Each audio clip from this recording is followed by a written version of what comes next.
नमस्कार, मैं नरेश कुमार चटिया आप सभी का इस YouTube चैनल पर हार्दिक स्वागत करता हूं और आपसे रिक्वेस्ट करना चाहूँगा कि आप इस चैनल को सब्सक्राइब कर लें, साथ में बेल आइकन को भी प्रेस कर दें ताकि आपको नोटिफिकेशन टाइमली मिलते रहें। और आज मैं आपको डॉवरी का जो टॉपिक है उसमें evil effects of dowry system on society, यानी कि देश प्रथा का समाज पे जो कुप्रभाव है उसके बारे में बताने जा रहा हूँ। समाज पे देश प्रथा का कुप्रभाव या दोष, इस टॉपिक के ऊपर मैं आपको समझाने जा रहा हूँ। इस क्लास में मैंने आपको देश प्रथा क्या होती है और देश प्रथा के क्या कारण हैं, समाज में देश प्रथा बढ़ने के क्या कारण हैं, उसके बारे में मैंने समझाया था। और आज मैं आपको समाज पर देश प्रथा का कुप्रभाव या दोष क्या ये बताने की कोशिश करूँगा और साथ में हम इस बात पर भी चर्चा करेंगे कि देश प्रथा का निराकरण किस प्रकार किया जा सकता है। तो स्टार्ट करते हैं टॉपिक, समाज पर देश प्रथा का कुप्रभाव या दोष। जैसा कि आप सभी जानते हैं कि देश प्रथा एक बहुत गंभीर समस्या है और इसके कारण समाज को और परिवारजनों को बहुत सी समस्याओं का सामना करना पड़ता है। तो उसमें से एक प्रमुख कारण जो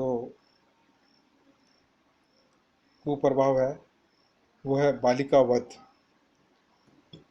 देश की बहुत ज़्यादा मांग होने के कारण हम देखते हैं कि बहुत सारे जो परिवारजन हैं, बहुत से व्यक्ति है, वो कन्या को पैदा होते ही मार देते हैं।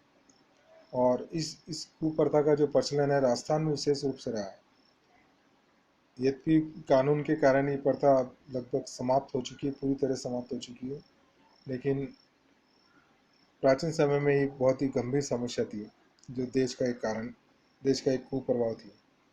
और देश प्रथा के कारण हम देखते हैं कि एक पारिवारिक विघटन की समस्या भी बहुत गंभीर समस्या है।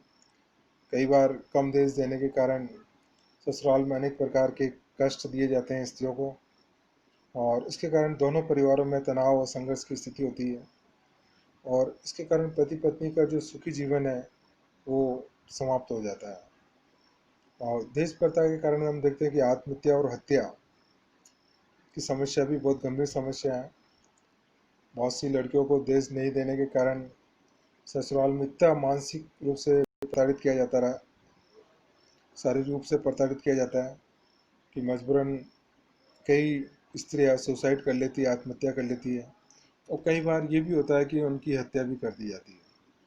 और इसके कारण क्या है कि जो वधु पक्ष है, कन्या के पिता को ऋणग्रस्त जो ऋण का शिकार होना पड़ता है। देश के कारण क्या है कि कई बार व्यक्ति रकम उधार लेता है और बहुत सी बार अपनी ज़मीन जायदाद जेवरात सबको बेच देता है या गिरवी रख देता है और उसके कारण वो ऋणग्रस्त का शिकार हो जाता है।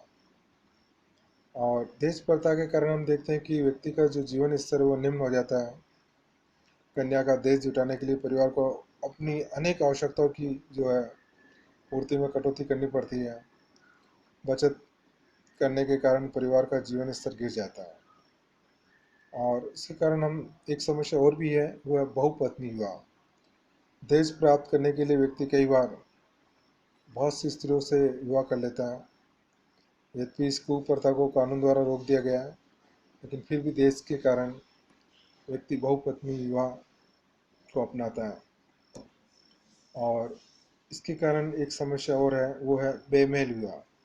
देश के कारण कई बार स्त्रियों को उचित वर नहीं मिल पाता है और देश नहीं देने के कारण या कम देश देने के कारण बेमेल विवाह, यानी कि अपने से अधिक आयु या अपने स्तर के अनुकूल जो वर है उससे विवाह नहीं करके अन्य से विवाह उसको करना पड़ता है और कई बार विवाह की समाप्ति हो जाती है, यानी देश के कारण जो है वैवाहिक संबंध समाप्त हो जाते हैं, तलाक हो जाते हैं। और देश के कारण अनैतिकता बढ़ती है, अपराध को भी प्रोत्साहन मिलता है और देश जुटाने के लिए कई बार व्यक्ति रिश्वत, चोरी, गबन करता है, धन इकट्ठे करने के लिए अलग अलग तरह के भ्रष्टाचार का भी सहारा लेता है। और दहेज के कारण एक समस्या और भी है, वो मानसिक बीमारियाँ। दहेज इकट्ठा करने के लिए माता पिता हमेशा चिंतित रहते हैं और इस चिंता के कारण बहुत सी मानसिक बीमारियों के शिकार हो जाते हैं। और दहेज की सबसे बड़ी जो एक समस्या है, जो इसका कुप्रभाव है, इसके कारण दहेज स्त्रियों की स्थिति निम्न हो जाती है, क्योंकि दहेज के कारण उसकी सामाजिक स्थिति अच्छी नहीं होती है। उसे परिवार के अंदर एक बोझ माना जाता है, उसके जन्म को अपशकुन माना जाता है और उन्हें भावी विपत्ति का सूचक मानकर उसके साथ व्यवहार व्यवहार किया जाता है। इसके साथ में एक और ही बात है, बहुत से लोग दहेज के पक्ष में भी तर्क देते हैं, वो भी हम सबको जानना जरूरी होता है कि दहेज के कारण क्या है कि कई बार कुरूप कन्या का विवाह हो जाता है और दहेज के कारण हम देखते हैं कि कन्याओं का काफ़ी लंबी आयु तक विवाह नहीं होता, तो बाल विवाह लगभग समाप्त हो जाते हैं। दहेज के कारण क्या है कि विवाह अगर लेट होता है, देरी से होता है, तो माता पिता उसको अच्छी शिक्षा दिलाते हैं ताकि स्त्रियों की जो स्थिति है उसमें वृद्धि हो, उससे शिक्षा में वृद्धि भी होती है। और दहेज के पीछे एक सकारात्मक जो तर्क दिया जाता है कि इसको नव जो दंपति है वो घर बसाने में उसको सहायता मिलती है। दहेज के कारण परिवार में स्त्रियों का मान बढ़ता है, सास ससुर पति उसका पति का प्रेम मिलता है और उसे परिवार के सदस्यों के जो कोप है उसका शिकार नहीं होना होना पड़ता है। और कई बार देश के कारण अंतर्जातीय युवा को भी प्रोत्साहन मिलता है। अपनी जाति में देश की मांग पूरा नहीं करने के कारण वो दूसरी जाति के अंदर विवाह करते हैं। ये इसके देश के पक्ष में तर्क दिए जाते हैं। सभी लोग इसको स्वीकार करें नहीं करें वो अलग है, लेकिन कुछ लोगों का इस संबंध में ये तर्क है कि देश इस कारण से उचित है। अब हम बात करते हैं देश प्रथा को किस प्रकार समाप्त किया जा सकता है। तो इसका निराकरण के कुछ उपाय के बारे में हम बहुत संक्षिप्त में बात करेंगे। एक तो स्त्री शिक्षा को ज़्यादा से ज़्यादा बढ़ावा मिलना चाहिए ताकि स्त्री आत्मनिर्भर हो जाए, पुरुषों के ऊपर निर्भर नहीं रहे। और दूसरा है जीवन साथी के चुनाव की स्वतंत्रता होनी चाहिए, यानी कि अपने जाति में वर्ग में जो जीवन साथी चुनने की जो अनिवार्यता है वो समाप्त हो। अंतर्जातीय युवा को प्रोत्साहन मिले, तो लड़कों को स्वावलंबी बनाया जाए, मतलब वो देश के ऊपर डिपेंड नहीं रहे और देश प्रथा के कारण जो योग्य वर है उसकी कमी दूर हो। इसके साथ में स्वस्थ जनमत होना चाहिए, लोगों में जागृति पैदा की जाए, देश के विरुद्ध देश का विरोध करें और स्वयं वर पक्ष द्वारा देश नहीं लेने के लिए प्रेरित करना चाहिए, उसको मिसाल पेश करनी चाहिए।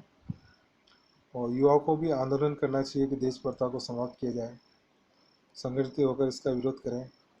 और देश विरोधी जो कानून है उसको कठोरता से के साथ लागू किया जाए और इसका पालन जो है दृढ़ता के साथ किया जाए ताकि देश प्रथा समाप्त हो। तो ये मैंने आपको देश प्रथा के कुप्रभाव और देश प्रथा के निराकरण के कुछ सुझाव के बारे में बताने का प्रयास किया। धन्यवाद।